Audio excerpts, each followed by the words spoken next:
రే, తను ఎంతైనా నీ భార్యరా.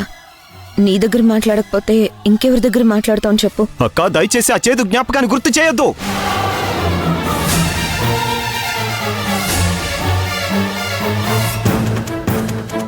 ఇంకా అది నా భార్య ఏంటక్క?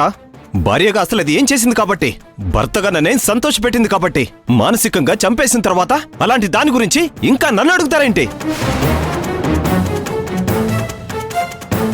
వెళ్ళిపోయిన దాన్ని వెళ్ళిపోనివ్వండి.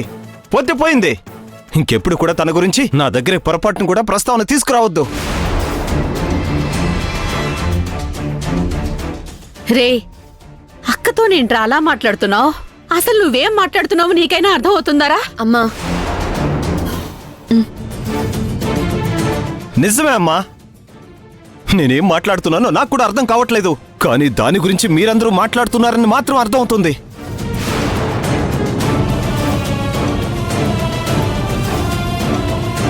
వద్దమ్మా, ఇక నన్ను ఇలా వదిలేయండి.